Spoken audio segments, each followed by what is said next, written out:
What is going on, everybody? Back at it again with another Batter Birds podcast. Week, what is it now? I'm losing track. I think we're at week 13, I believe. It's hard to keep track of these weeks when they're all resulting in losses. It's just they all get close together. So we at week 13. We got the Eagles versus the Packers. I go by Philly Mike. Go ahead and introduce yourself, my guys. Go ahead. What's going on, everybody? Steve, Gate City Sports Channel. Now, what else to say? Hey, man, I'm gonna bring that energy. Yo, that man. You know who it is. You know what it is. It's your boy Philly Fresh, aka the General, aka a fourth for the Better Bird podcast. These two guys are one, and also all of you commenting, all of you that subscribe, appreciate all of y'all. Listen, I understand why my two guys is down. I'm still going to give y'all this energy. I'm still going to think that the Eagles are going to win every single week. Call me delusional. I don't know. But, Mike, take us where we going, man. What we need to talk about, man, because we got some things to talk about. Let's go. Yeah, so the Eagles find themselves in a weird predicament. We find ourselves closing into the top five of the top five picks in the draft, and we also still find ourselves one game out of first place. Let me ask you guys, what is more likely, us getting a top five pick or us winning the division this year? I think it's equal. I think equally possible.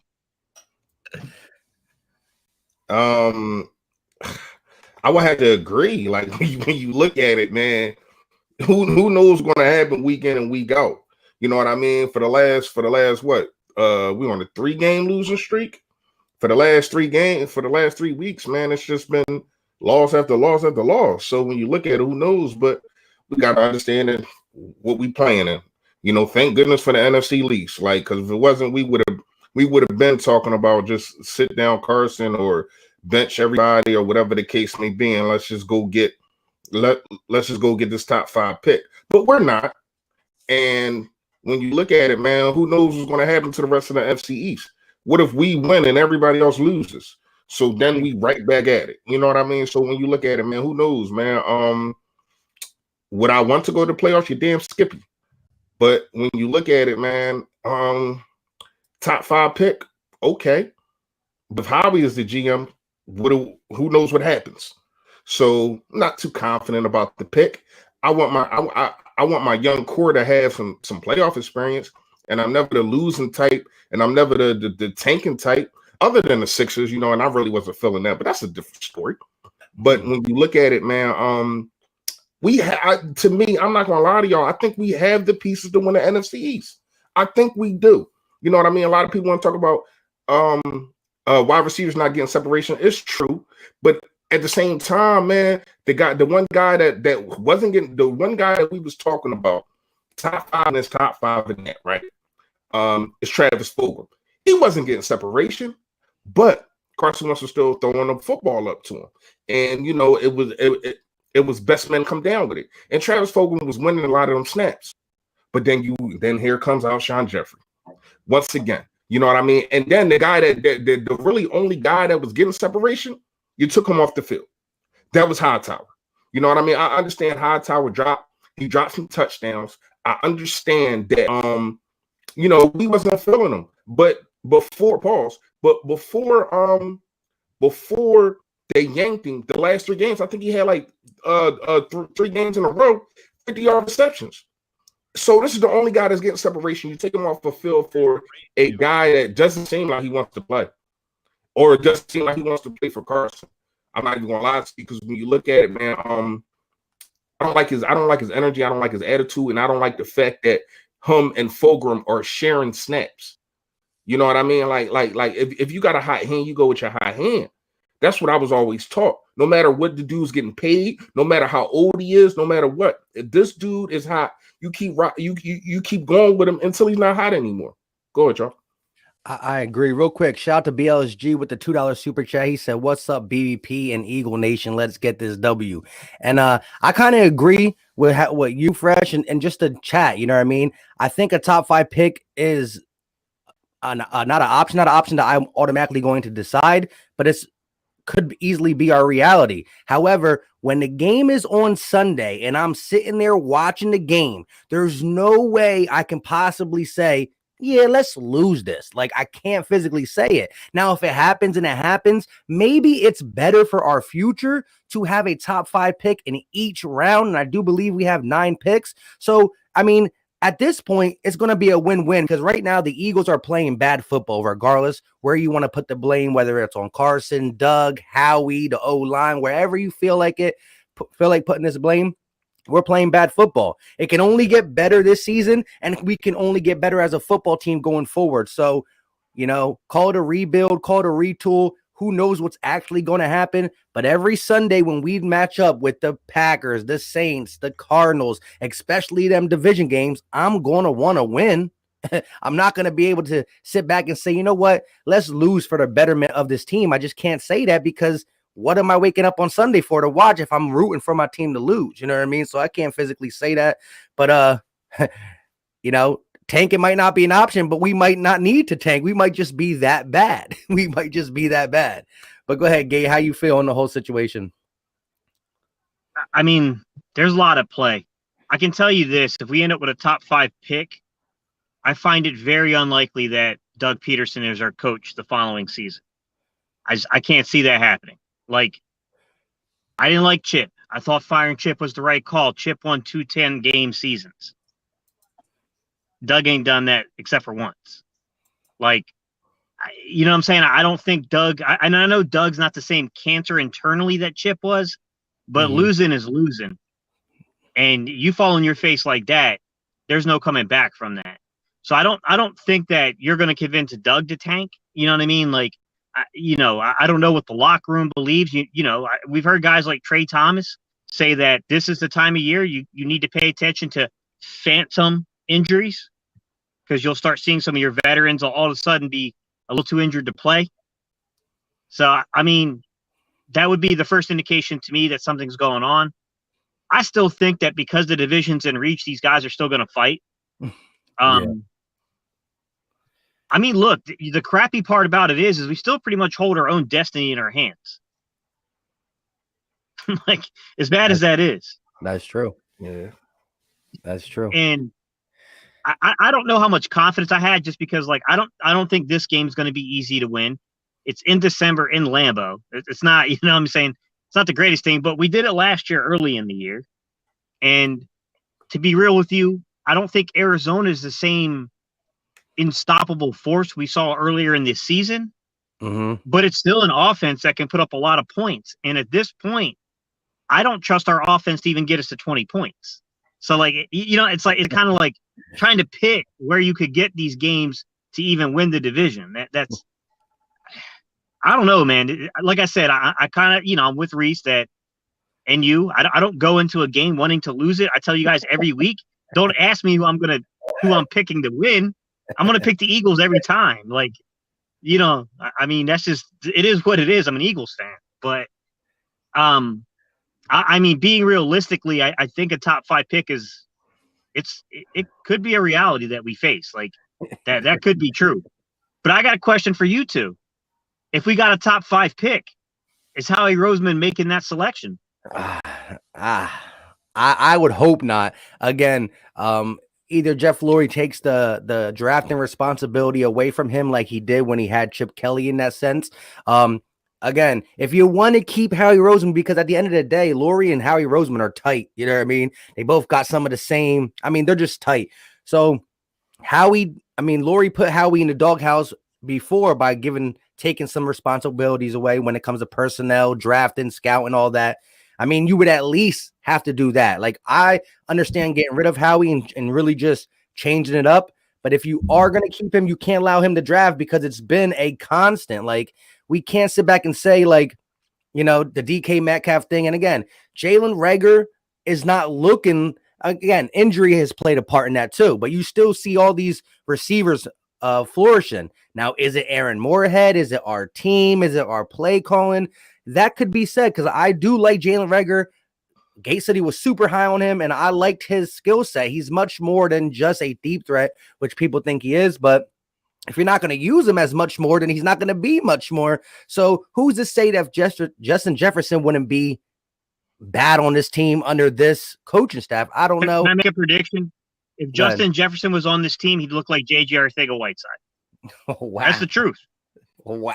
That's the truth.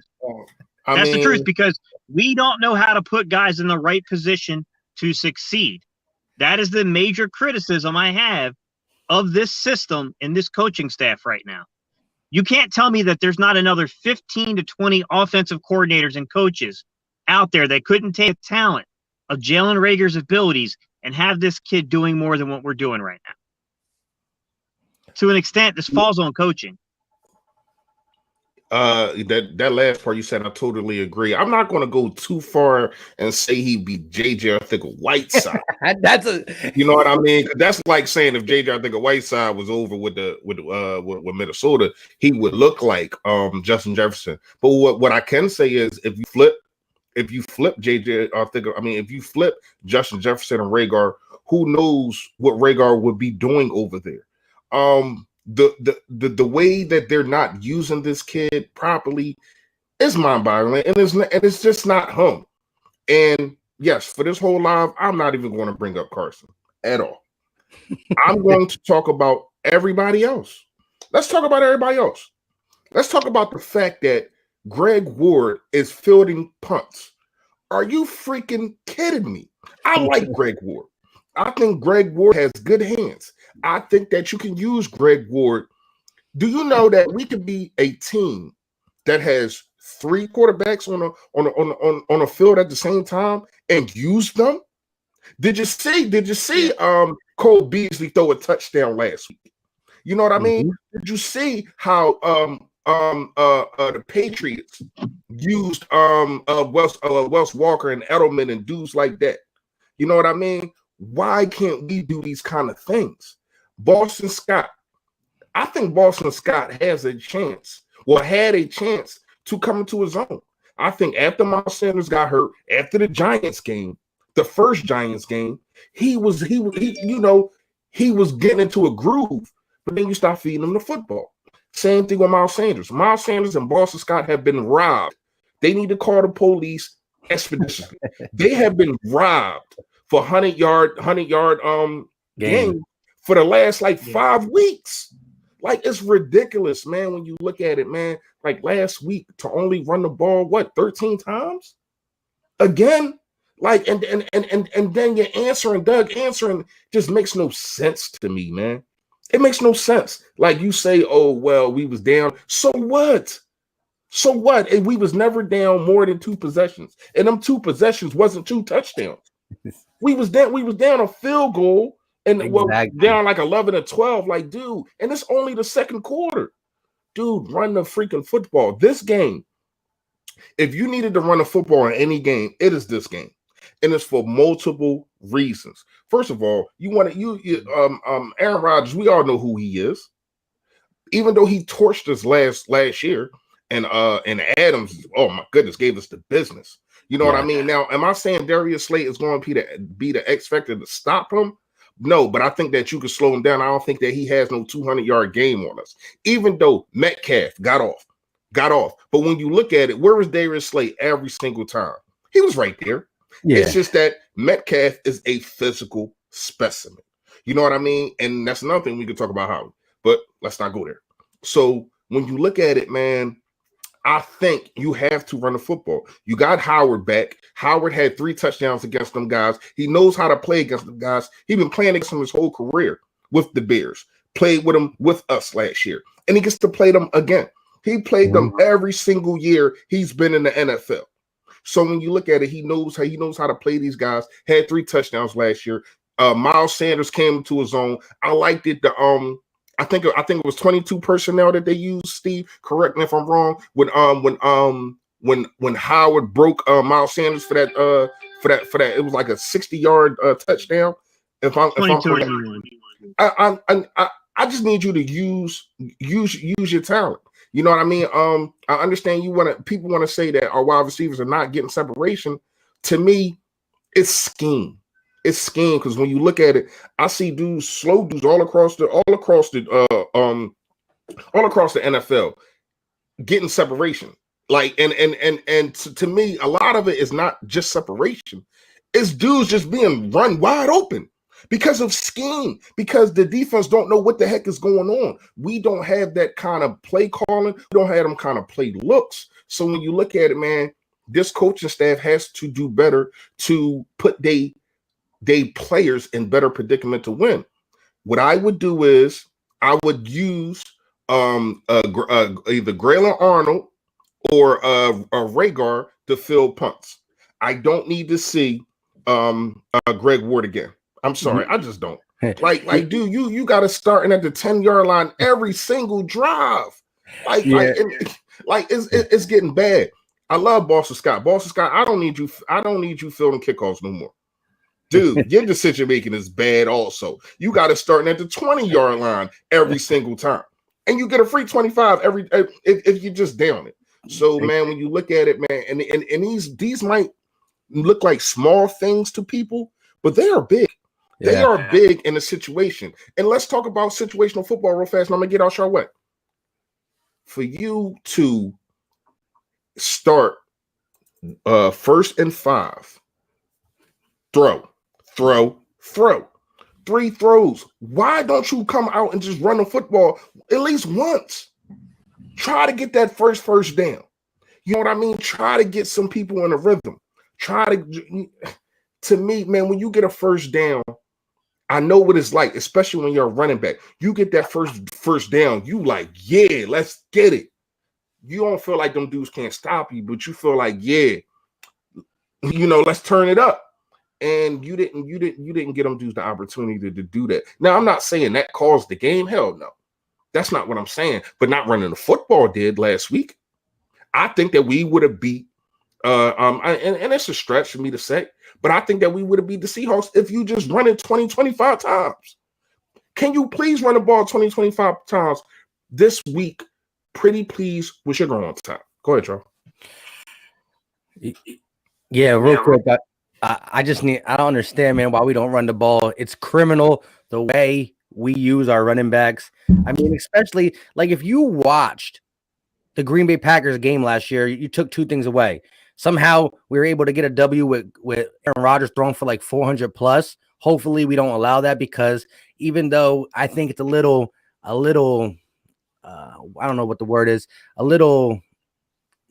our pass defense ain't as good as what it shows. We're probably a top 10 pass defense. I think we allow only like 200 some yards, but I think it was covered up by some of the teams we played, how the games went, but it is what it is. Our defense is better this year than it was last year, and we ran the ball. Whether it be with Jordan Howard, Miles Sanders, it was really Jordan Howard who did the most damage. But at the end of the day, we put the ball in the running back's belly, pause, whatever you want to say, multiple times. We just don't know how to do that this year, and it's criminal.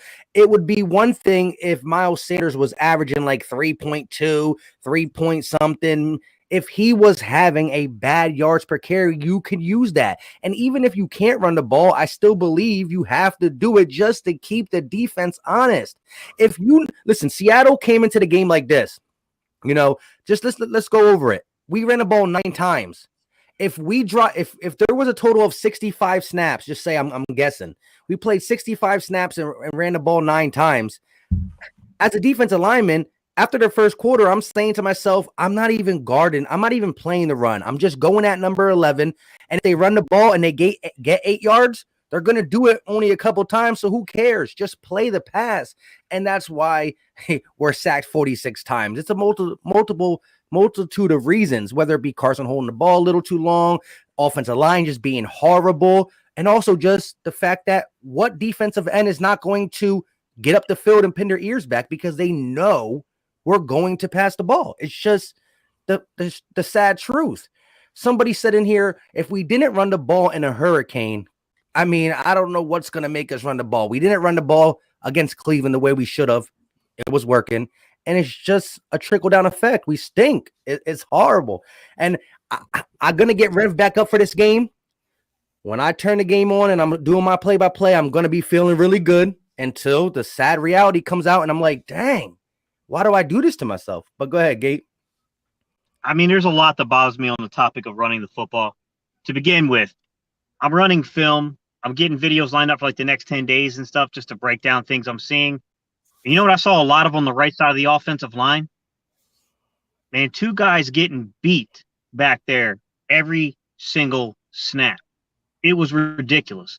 Matt Pryor should not be playing right tackle.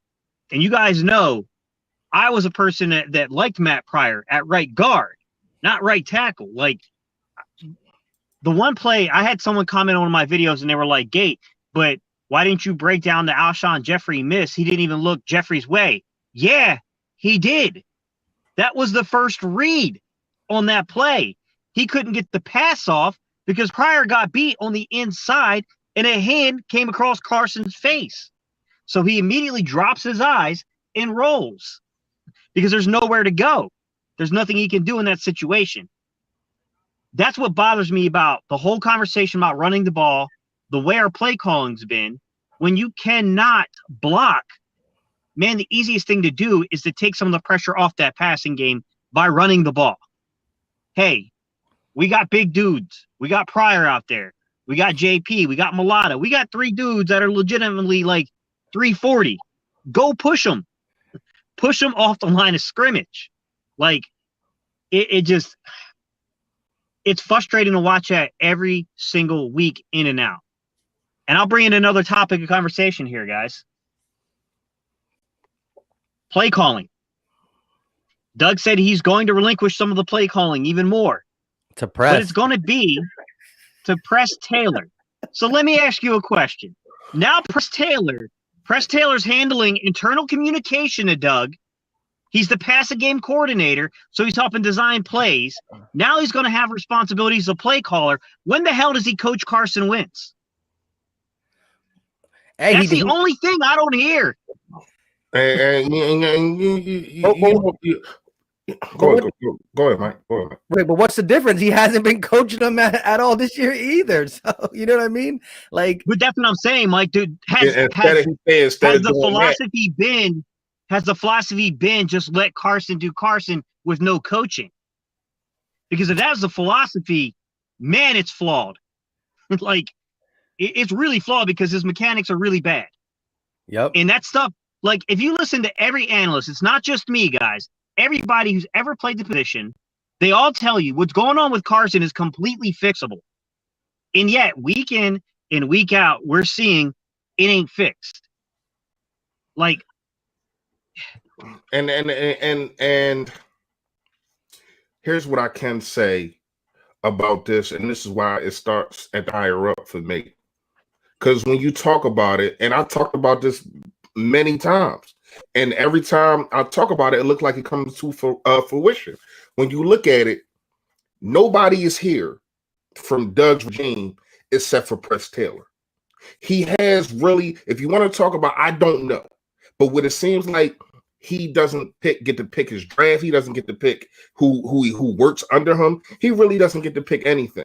So if I got this little bit of power, which is play calling, and I got this one guy who is my guy, who am I going to go to? And that starts at the top of the organization with me.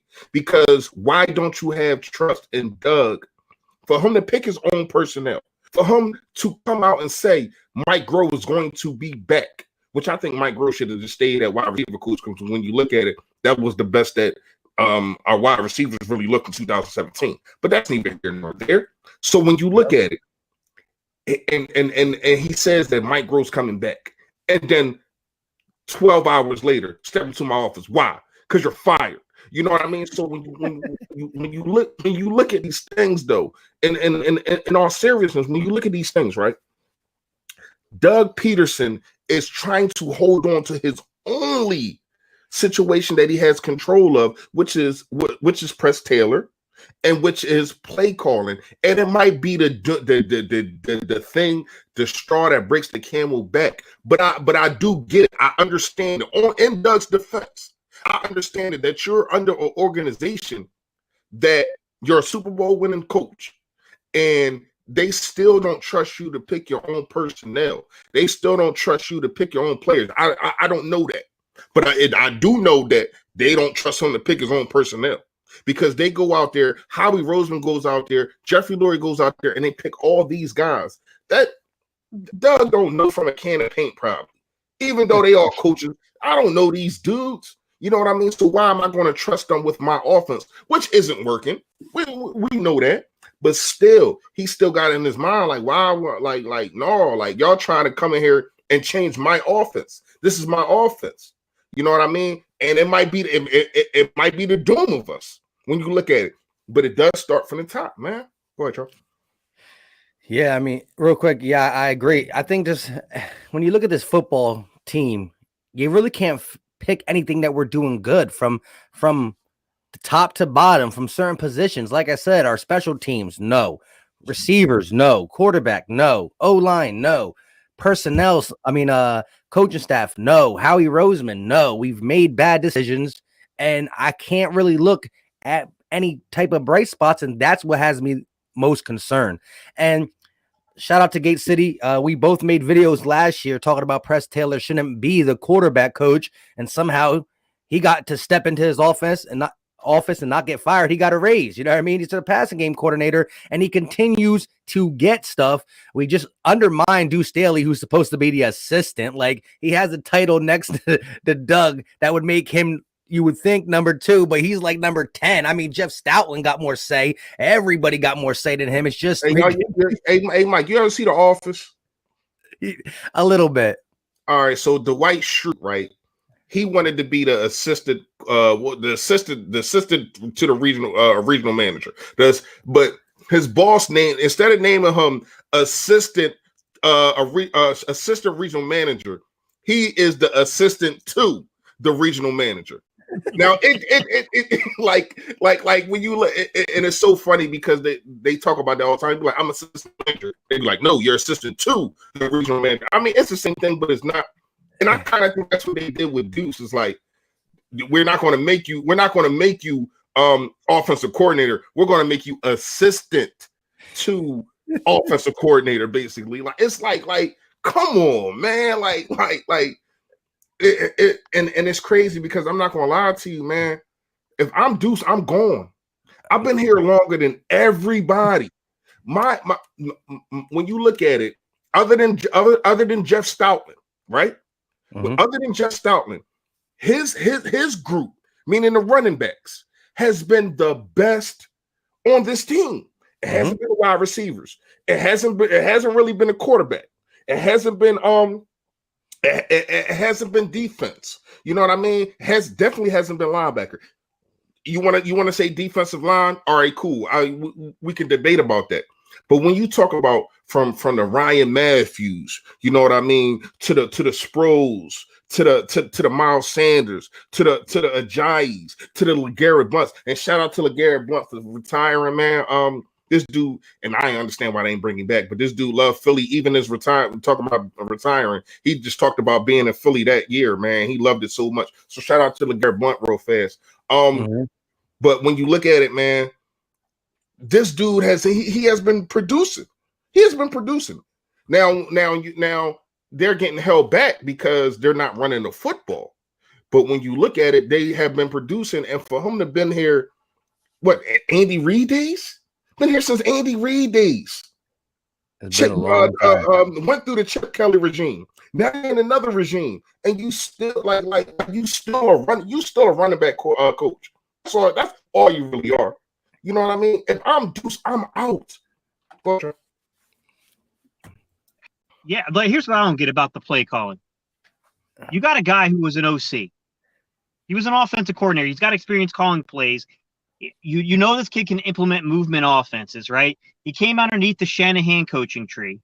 You got him in the building. And that's not who you turn to. You're saying, well, he runs our 2-minute offense. Cool. You got another guy the biggest criticism against you has been, hey, man, you're just not really, like, when you set up the run, it's just so obvious. You're not picking, your right poison on when to implement the run. You got a guy that, hey, man, you look at what he's done as a position coach. He's been pretty good. He's your assistant or assistant to, as Reese was pointing out, the head coach. Like, why isn't he getting any kind of responsibility in this? Like, why are you taking guys that already have a million tasks on them and then saying, okay, let's add one more. Like I just told you why. I don't get it, man. Shouldn't it be all hands on deck? Shouldn't it be all hands on deck with Carson Wentz? Let the other guys who kind of got their stuff going work on the other stuff. Give Strandrello, give Deuce some opinion over the play calling, some chances to call plays, and then maybe Doug to save his job, maybe Press to save his job. Start working with the guy that they got $100 million betting on.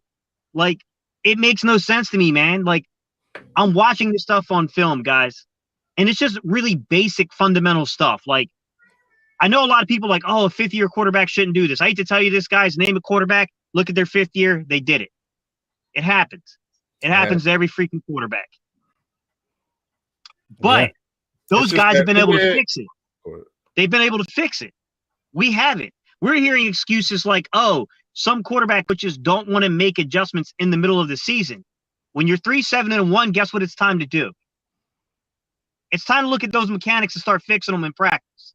Like, I don't get it, guys. Like, I don't want Doug to be fired, but at the same time, I can't see how you keep going forward. It's putting us in this really weird situation. Yeah. Go ahead, Fresh. Yeah, you're right. You're right. Because I don't want him going either. And it's not even the fact of he won a Super Bowl and all that. And I understand that's why a lot of people and that's really why we're in trouble when you look at it, man. Keep holding on to these guys just because we won a Super Bowl. You know what I mean? And it's really backfiring on us. Holding on to Jason Peters, keep bringing him back. Yo, this dude is just bad. He should not be playing this week. He shouldn't.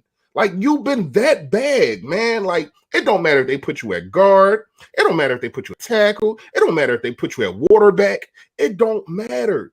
This dude is not good, man. Like, and what I can say is, it's him, but it's Father Time. It's just you're done.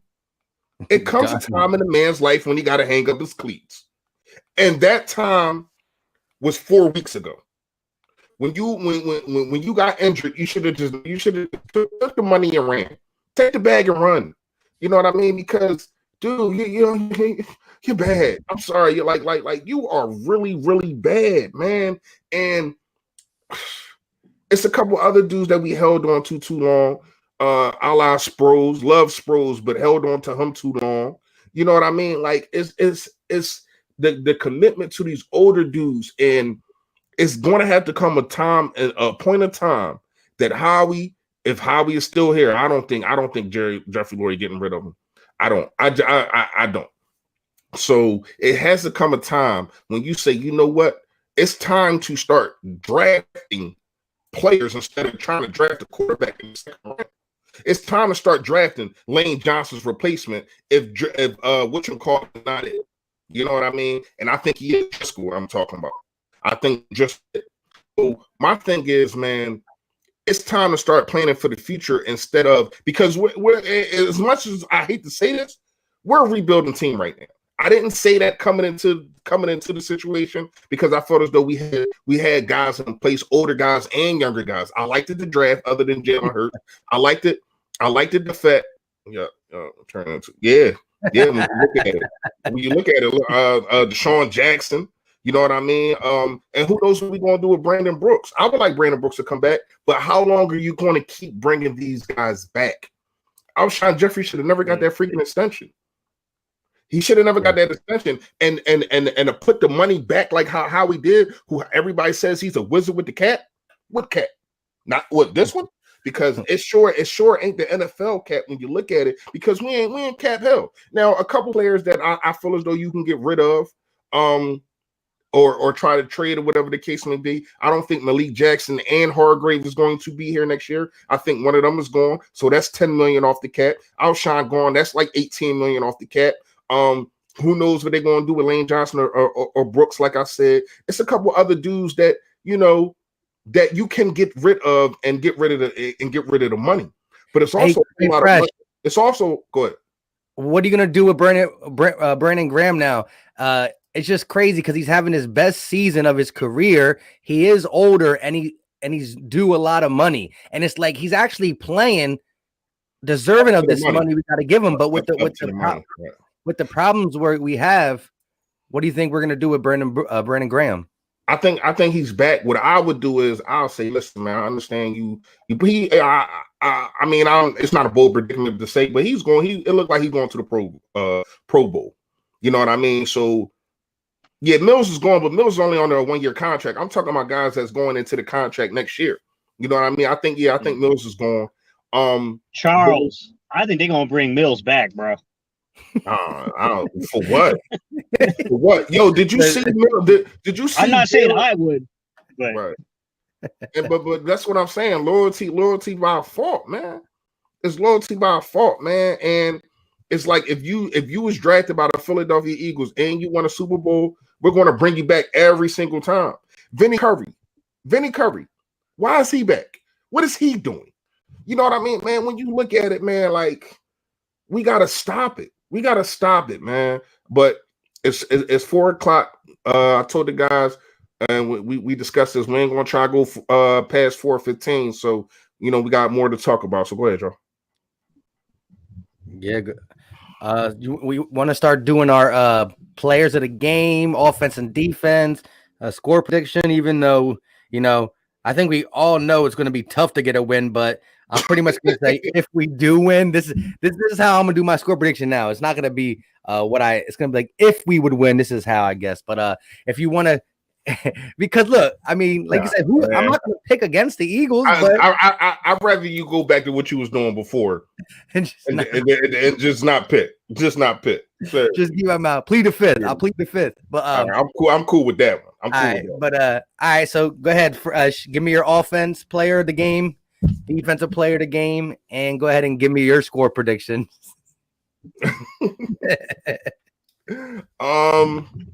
Offense, man, offense. I'm gonna go with Jordan Howard.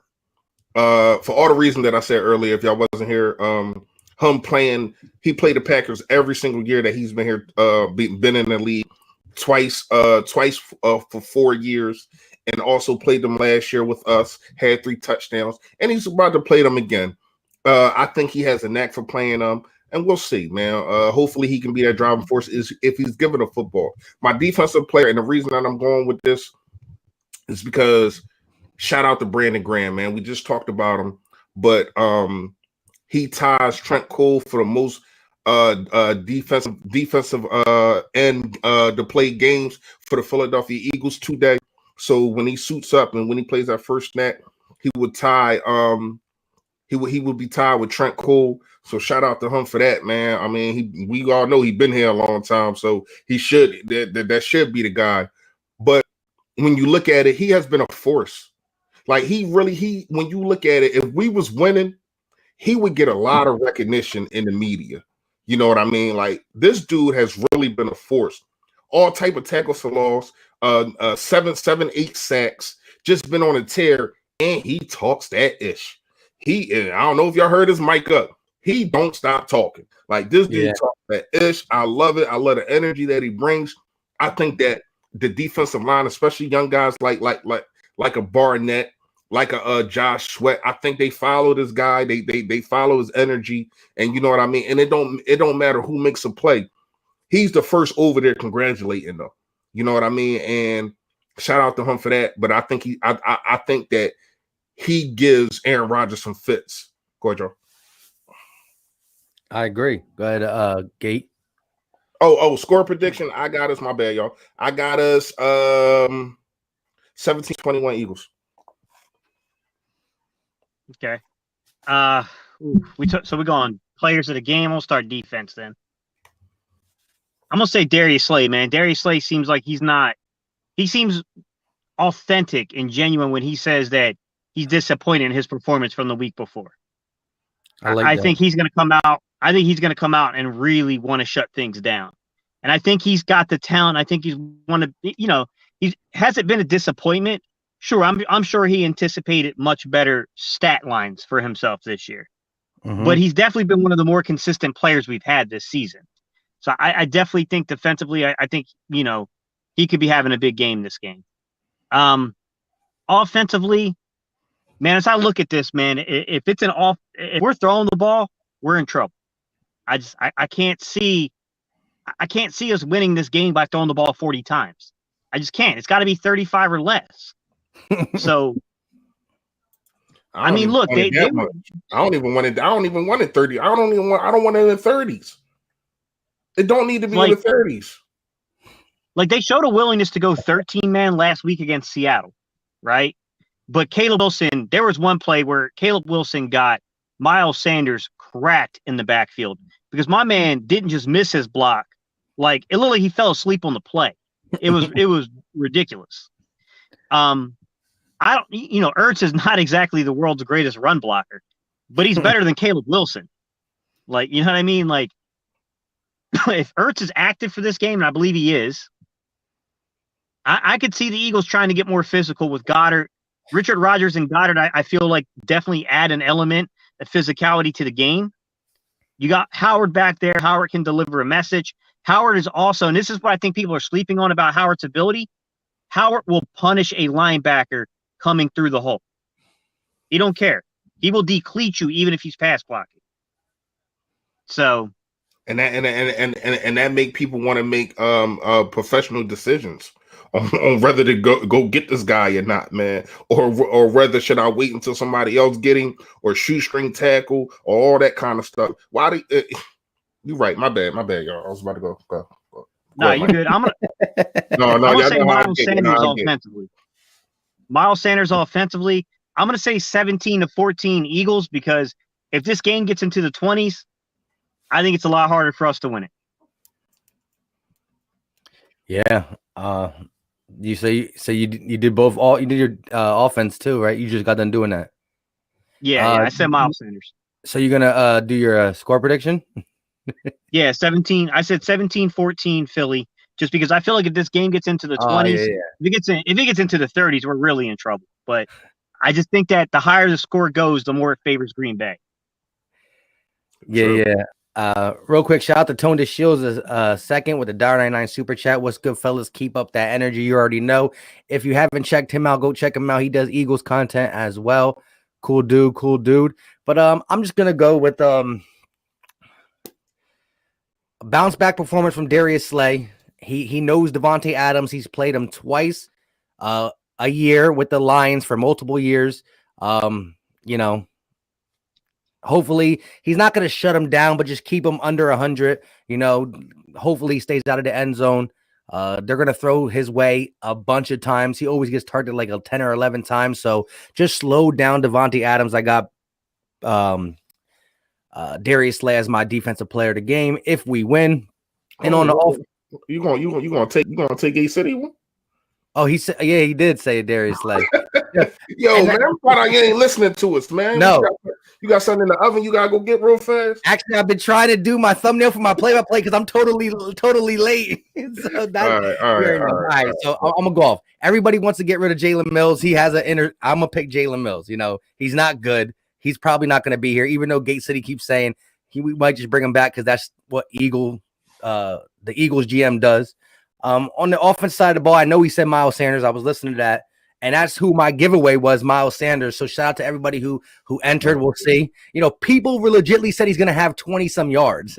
People said that went as low as 20-some yards. And it's crazy. I've read your comments. I got to say, that's my free giveaway too. But I got him combined with receiving and it was people still saying like 30 yards, 25.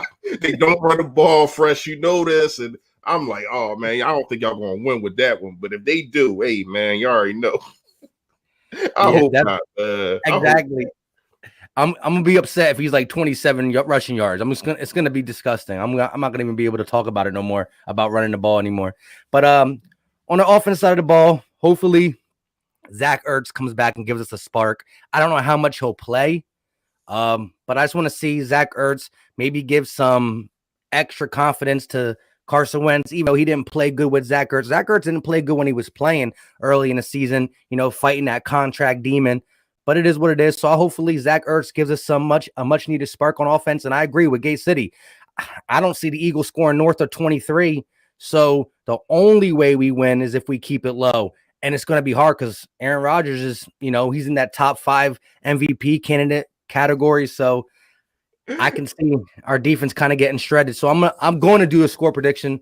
I'm going to say 23-20 Philly. I'll just say that. No confidence at all. Your head shaking. Hey, bring up B more last comment, yo. Be more Philly. There it is, the punter. Come on, man. Hey, yo, he been the most consistent players for us all year, though. When you really look at it, like, yo, we might break the record for the most punts in the game. You never know. Yeah, about that. I don't even know what the record is. But hey, listen, man. Shout out to all of y'all coming on, man. Post game, y'all. Yeah. Okay. Well, there you have it, man. Appreciate everybody coming on, man. I gotta let Mike take us home, man. That's what he do, man. Take us home. All right, man. Like I said, so this hasn't been one of our more optimistic pre-games, but at the end of the day, any given Sunday, we've seen bad teams beat good teams, and that's what we're gonna need right now. We're a bad team. Gotta look ourselves in the mirror. But any given Sunday, let's get this W. We'll see you guys in the post game. You guys know what time it is. Stay Philly, stay fresh. Go ahead, Gate. Peace, y'all. We out. Yo.